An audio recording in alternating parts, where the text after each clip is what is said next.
Hey guys, how's it going? So, kudos to Sparky Pants getting a very quick balance patch out here. It wasn't even a patch, actually. It was something, I think they just changed server side to fix the combo invade decks we talked about a couple videos ago. But post nerf, let's talk about the changes they made. So the two changes that they made are the Oblivion gates now reset when they change zones and when they get copied. So when they change zones means close call, fear totem, cast out unfinished business. When they copy means brilliant experiment and doppelganger. Those ones will now generate a level 1 Oblivion gate, which is good because it really wasn't clear that they were supposed to work like that before release, and it's good that they make kind of more sense now. The second change is that when they're in your hand, they cost 3. The idea behind this is previously people would bounce 0 cost Oblivion gates to the hand and then just go off. It's not really feasible to do that anymore. What we're going to do in this video today is we're going to talk about the question that I think nobody's really asking yet, but we'll probably be asking as the weeks go by, and that question is that nerf enough? Now, I think most people looked at the nerf and just assumed that the deck was completely dead, that there would be nobody playing Invade anymore because it was a 2-prong nerf, hit both sides, and I don't think that's the case. I think Combo Invade is still quite strong.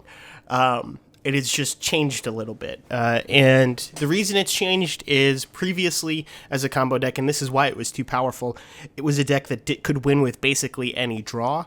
Because it had so much redundancy in its effects, both the bouncing effect and the invading effect, there wasn't really... it was very rare you would get a series of cards that would not win you the game. And now it has changed to something that combo decks historically in this game have kind of always done, which is there is one card that is very, very key to the entire deck, and that's sort of the enabler for your combo. You can go off without it, much like Abomination Empire could go off without Namira. It's just much worse. You can go off without it, but you will be delayed, you will be slower, it will be harder. And that card is Fear Totem. Fear Totem gets around the, let's actually go ahead and show you because my face is covering it up. Fear Totem, Prophecy on summon a creature and reduce its cost by 3. Oblivion gates cost 3. You can do the math on that. With Fear Totem, you can do the combo as it existed pre-nerf, and there's no problem with it. There's basically no change. Now, this is still a nerf. This is still pretty substantial nerf because you don't have the redundancy on the bounce effects. Now the bounce effects, some of them are amazing, and some of them are going to require a lot more setup to finish the combo off. But you still have the power level there, and you still have certain draws that are going to be exactly like the pre-nerf versions. Let's be clear. I do not have the answer to the question, was the nerf enough? Right now it is a very definitive and loud maybe, but there is still a question on whether this is something that should be in the game, and it'll be interesting to see how people's reactions to it come, because this is right on the border. I would qualify this around what Market Assassin was, where this is right on the border of what is okay from a combo standpoint. And I think generally in the history of this game, stuff that's on the border usually gets nerfed because nobody likes playing against combo, and that's understandable because it is a board-based game and combo inherently doesn't play it versus the board. But let's take a look at the decks. Let's explain the choices within the decks, and we'll give a few games. So the first one is Crusader. Now, the differences between the decks are not exactly that vast. To put it very simply, the Crusader deck is better against Control. Control actually being a deck that can give you some trouble if they're running Immolating Blast, Dawn's Wrath, because your combo is now delayed to the point where those things can now block or deal with your combo. And the reason Crusader is better against them is because of this card, Unexpected Arrival. Unexpected Arrival is incredibly, incredibly powerful against Control. A lot of times with the Battle Mage deck, which we'll look at next, you just don't get the raw power level because now you are almost never comboing off with 3 Oblivion gates. You're almost always only comboing off with 2. So you almost never just get the raw attack damage to OTK outright. Unexpected Arrival gives you that big threat if you can get it to 9, which usually you can. 9, 10, 11 are giant things. They're Marquinez, Aspect of Hercene, they're Siege Crawler. So this is the card that kind of helps you in that aspect. Aside from that, there is a 1 of Zivalai Warlord. There maybe should be 2.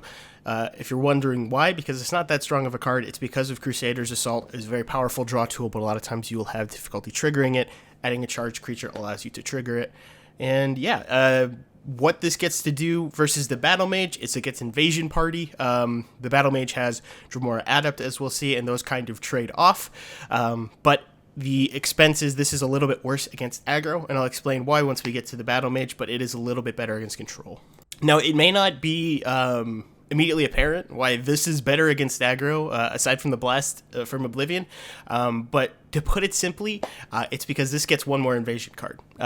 Blue has access to 1 more playable invasion card than yellow, because you have the Crisis Begins in yellow, which nobody's ever going to run. And that just helps you get to the combo aspect sooner. That makes it more likely that you can combo off on an earlier turn. It makes it so you have a higher density of effects, so you get to combo off on an earlier turn, but that combo isn't necessarily as strong because you have more combo pieces and less things that cash in the value from the combo. You'll also see I added Ice Spike to this for that reason. A lot of times you just don't have enough damage to push through in a single turn, so getting chip damage with something like Ice Spike I think is definitely worth it. And aside from that, it plays about the same as it always did. Now there is also a Guiltsworn version.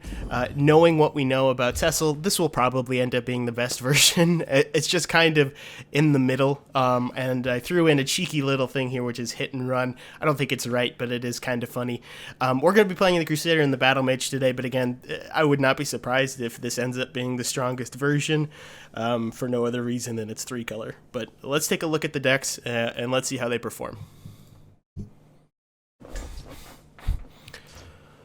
Alright, so we're going up against the Warrior. Generally, Warriors are aggression. If he's some sort of control Warrior, that could be a potential issue, because control Warriors represent a lot of lethal-based removal, which this deck can struggle with. We have double Fear Totem immediately. Invasion Scout being cheap, we want to hold on to the Invasion Scout for the combo turn. We will go ahead and use the Daedric Incursion to spawn our gate, and if he deals with that gate, it's fine. We have time. Orc Clan Captain comes out, so he has some sort of aggressive deck. We're going to go ahead, fire off the Incursion. Invasion Marauder gets picked up. Another thing I didn't mention as to why this is worse against aggro is because you swap out the 2 cost for the 3 cost in the Invasion Marauder. He has the Ring of Lordship, so he is going to start firing off some orcs here. But that's totally fine for us. We can cast this out next turn to give ourselves some time to be mana efficient. Let's go ahead and Rapid Shot. Found the Golden Initiate. We're going to bounce that Oblivion Gate back. And so now we just need to survive. We need to gather cards, because we did get the pretty fantastic draw with the Fear Totems here. Let's go ahead and guard up the Orc Clan Captain just to draw that card. Now, see how an Orc Lord fights. Alright, so we're going to cast that out, and we're going to set up, I think, to combo next turn. Although it is going to be somewhat difficult. Now, we could go here for setting up to try and combo this turn. Now, that's an interesting idea. So we would go with the Oblivion Gate, we would Fear Totem instead, and then we would Daedric Incursion. So we would basically pre-play the Daedric Incursion to get that out of the way, and then next turn open with Oblivion Gate Invasion Party. I think I like that instead, because the only other option I think is Invasion Marauder. We could just take the risk. We could just take the risk here, take the 12 damage. If he has Wood Orc, that's still only 18, and we could go with the Invasion Marauder into Fear Totem. That's the best line, I think, for setting up combo next turn. So I'm going to go with that.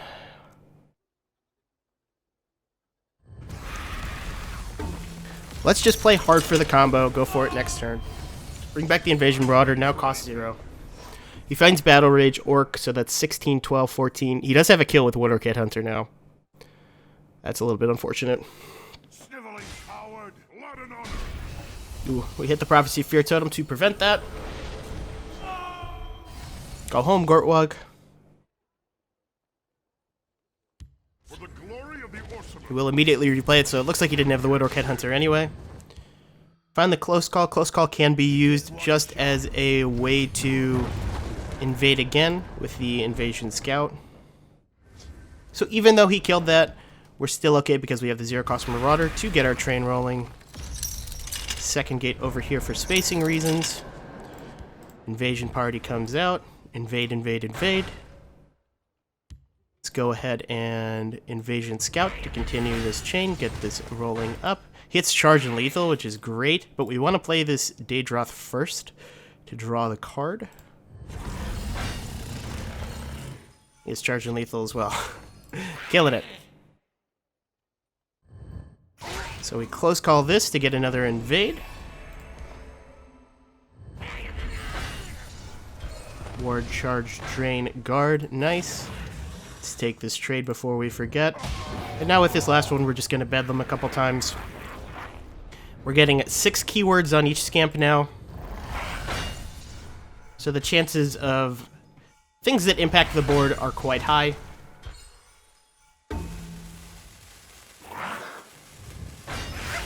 We're going to keep the guard on that.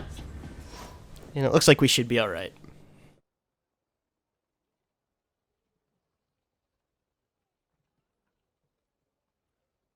So you can see how Fear Totem really makes this deck what it is. It allows you to set up the combo turns in the same way that you were able to do so pre-nerf. Now, this was a very good draw, obviously, but the thing is, the only thing you need for a good draw, because you still have so much redundancy in the invade effects, the only thing you need for a good draw is the Fear Totem. If you get the Fear Totem, you're kind of living large, which is not great as far as combo decks go. Generally, that's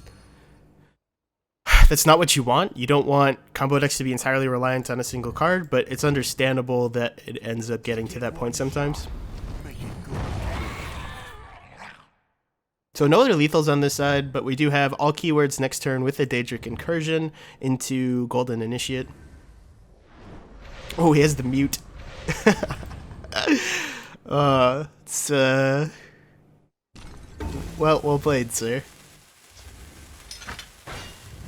Unfortunately for him, we've got more on the way. So let's go ahead. We now do the Invasion Marauder instead, but I think I'd rather just go with the Daedric Incursion. Always going to draw something playable here. We find the Scout. Let's go ahead and sack these guys off. Scout comes out. And now everything is getting every keyword.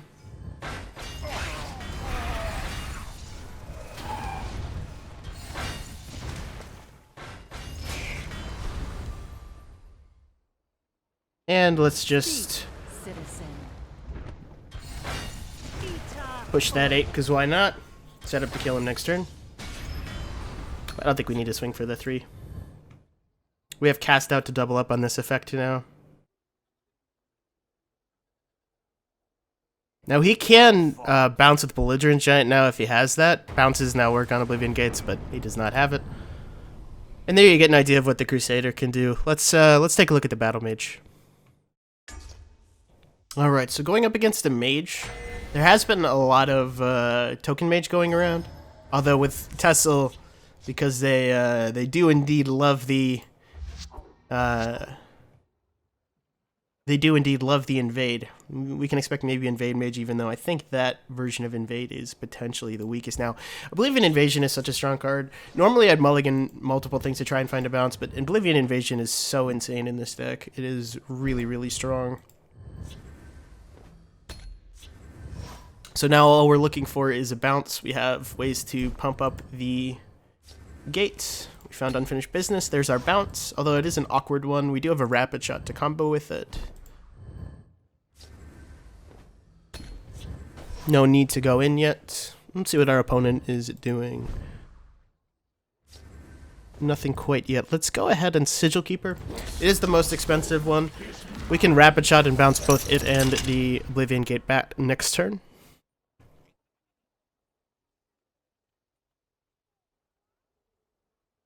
There's a decent chance he just executes it, which would be fine. We can just use the Sigil Keeper to start bouncing.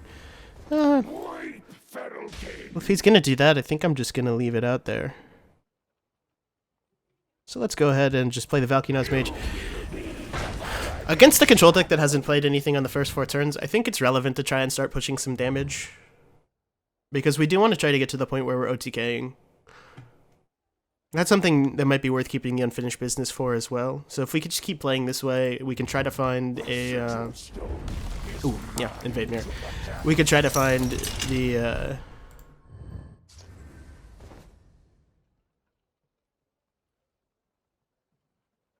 So we can bounce his as well, eventually. We don't really want to pop our Invade here. So I think I'm actually just going to Rapid Shot. It does make it harder for us to activate the unfinished business, but I don't mind playing it for 6 if he's going to go this slow. Let's play the Daedroth. Let's go ahead and do that. I want him to waste a little bit of resource into his Oblivion Gate before I bounce it with unfinished business. Now, Mage, I think, is by far the worst Invade combo deck left because of the fact that it doesn't have Fear Totem. So, obviously, if you want to play traditional Invade, you can go ahead and do that, but I think that deck is quite weak.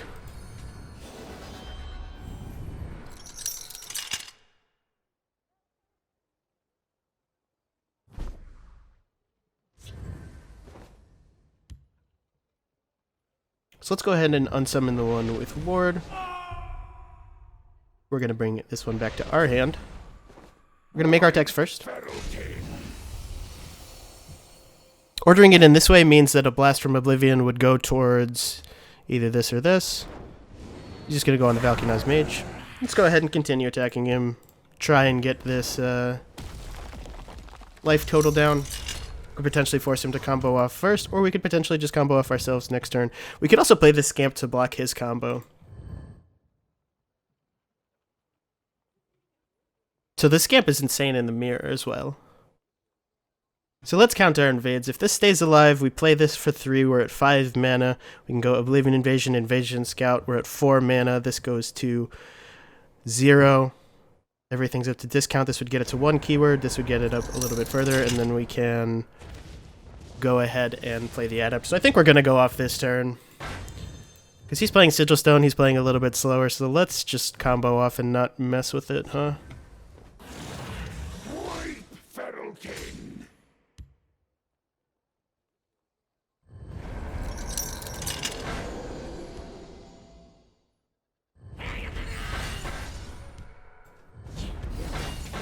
Suffering. Kill them all. So we don't get our full list of keywords here. We're only at 6, but it's fine. We can always do this and see if we can find another invade. And we do, so we're up to full keywords now. Let's go ahead and get rid of this guy.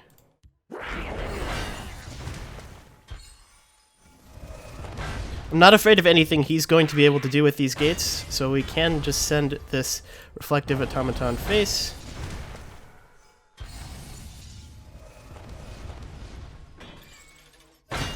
If he had rallied onto the Scamp, that would have been lethal, but it happens.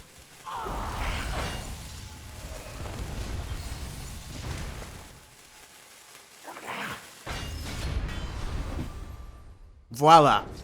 And now the Scamp blocks his combo turn. It forces him to use a Javelin on this before he does anything else. He can't use an Execute because it costs 3 mana. He's at 1 health. That should be a good game.